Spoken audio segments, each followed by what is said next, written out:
নাকি আপনার কণ্ঠের জাদুতেই এবার মাপবে পুরো এশিয়া? বিশ্বসঙ্গীতের অন্যতম বড় মঞ্চ ইউরোভিশন সং কন্টেস্ট এশিয়ায় এবার প্রথমবারের মতো অংশ নিতে যাচ্ছে বাংলাদেশ। আর সেই স্বপ্নকে বাস্তবে রূপ দিতে জনপ্রিয় ডিজিটাল প্ল্যাটফর্ম বঙ্গ ও এনটিভির যৌথ আয়োজনে শুরু হচ্ছে ভয়েস অব বাংলাদেশ। শুধু একজন গায়ক নয়, খোঁজা হবে এমন একটি মৌলিক গান যা আন্তর্জাতিক অঙ্গনে তুলে ধরবে বাংলাদেশের পরিচয়। আমি মনে করি যে আমাদের দেশে আপনারা জানেন যে young aspiring musician, artist, song creators তারা প্রচুর আছেন।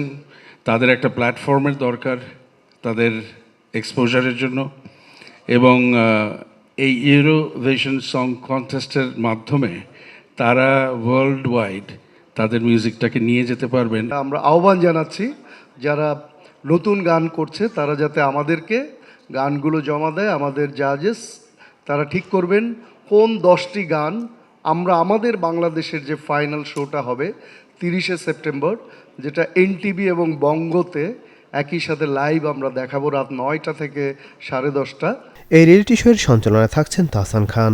বিচারকের আসনে থাকবেন ফাহমিদা নবী, হামিন আহমেদ, বাপ্পা মজুমদার, শওকত আলী ইমন ও আখি আলমগীর।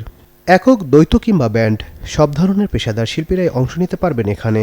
সাধারণত আমরা দেখি এই ধরনের কোনো অনুষ্ঠানে, কোনো আয়োজনে নতুন শিল্পীরা আসেন। তো আমরা এখানে দেখতে পাচ্ছি এক্সিস্টিং আর্টিস্ট যারা আছেন, এক্সিস্টিং মিউজিশিয়ান যারা আছেন, যারা অলরেডি কাজ করছেন, তারা এখানে অংশগ্রহণ করতে পারবেন।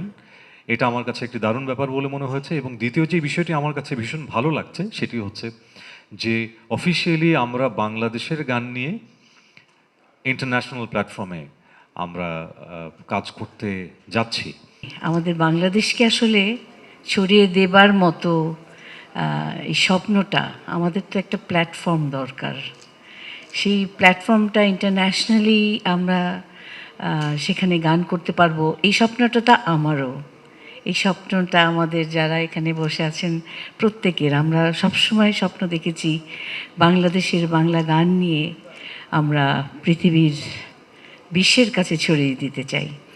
তো এনটিভি তো অনেক বিশাল একটা কাজ করেছিল যেখানে আমি ছিলাম। ওইটা আমার সৌভাগ্য যে তোমাকে খুঁজছে বাংলাদেশ জাজমেন্ট করেছি, আমরা নতুনদেরকে এনেছি। কিন্তু এটা যেটা হচ্ছে যে যারা প্ল্যাটফর্মে গান করছে, কিন্তু অনেকেই আছে অনেক ভালো গান গাইছে, কিন্তু আসলে এই স্বপ্নটা এনে দিল বঙ্গ এবং ইউরোভিশনে যে ভয়েস অফ বাংলাদেশ, এই কথাটাই তো কেমন একটা চমৎকার ব্যাপার মনে হচ্ছে। এবং আমার মনে হচ্ছে কি আমিও যদি আজকে জাজ আমাকে জুরি বোর্ডে রাখার জন্য ধন্যবাদ, আমাকে যদি এখানে আমি জাজ না হতাম হয়তো আমিও এই কম্পিটিশনে যোগদান করতাম। সবচেয়ে বড় কথা, এত বড় একটা রিয়েলিটি শো, যেটা রিয়েলিটি শো বলবো কি, মানে ইন্টারন্যাশনাল প্ল্যাটফর্ম যেটা বাংলাদেশে প্রথম হতে যাচ্ছে, এটার বিচার কার্য খুব একটা কঠিন সহজ কিছু না আমাদের জন্য। আমরা অনেক আলোচনা করছিলাম, এটা খুব একটা ভালো একটা গুরু দায়িত্ব আমাদের কাছে পড়েছে।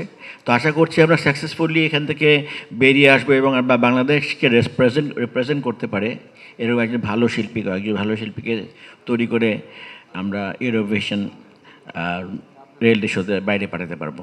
দেশের গণ্ডি পেরিয়ে বিশ্বমঞ্চে বাংলাদেশে গান পৌঁছে দেওয়ার লক্ষ্যে মৌলিক গান ও শিল্পীকে তুলে আনতেই শীঘ্রই শুরু হবে অডিশন পর্ব। মানিক ভাই আমাদেরকে খুবই হেল্প করেন। নাদিম হাসান, চ্যানেল 24, ঢাকা। করছি, আপনারা জানেন ফ্যামিলি ফিউড আমরা